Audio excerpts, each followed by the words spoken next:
No Lies Please and Jesse Cummins presents Why Would a God Care About You?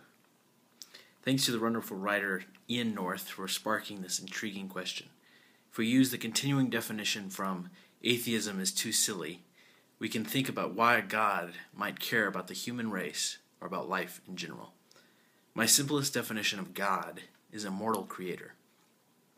I use immortal to mean an entity that exists either outside of our definition of time, our dimension of time, or exists with such ubiquity through time that it's irrelevant whether it exists or not, or to consider existence without it.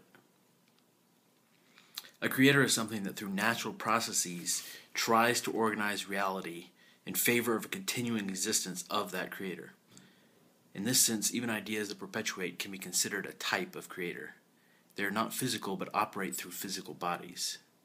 The boundary between your skin and the surrounding air is a fuzzy barrier itself. Why would an immortal creator care about you? To think about the immortal part, consider if you write a computer program to simulate a model of reality. If a program exists only for a subset of time, we are immortal compared to that program. Thus, even if we are immortal, we can still care about temporal entities. I think the most compelling reason for a God to be intrigued by our existence is because it teaches it something.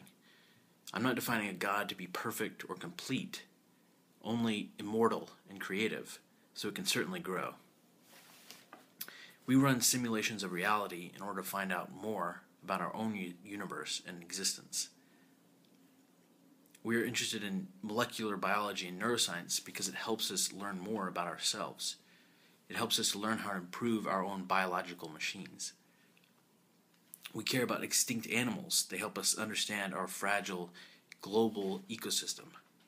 They give us a simple awe about the infinite layers of intricacy that life has.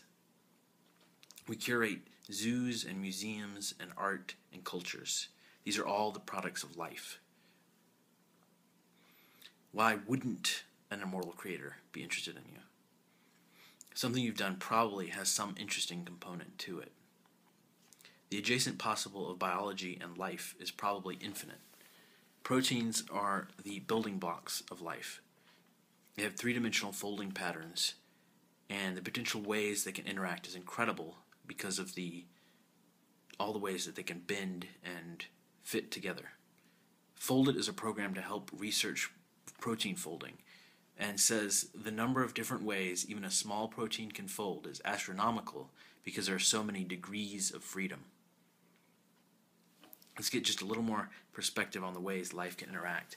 There are 20 amino acids that can be connected together to fold and form a protein, or to form a protein and fold. These proteins can be of any length. The largest is currently known is 26,926.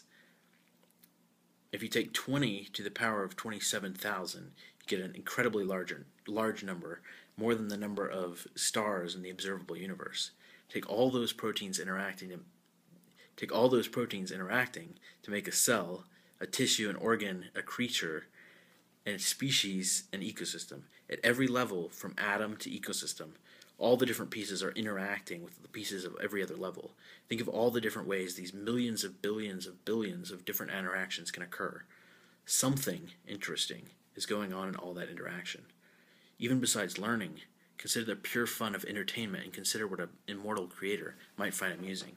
Instead of the short attention spans we have, immortal beings might think on galactic timescales or play interstellar games. Is there any way to prove any of this? No, there probably isn't any way to prove anything. You have to choose what you want to accept.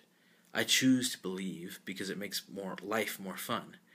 It imparts a meaning even to mundane actions. I choose to believe because it makes life more interesting.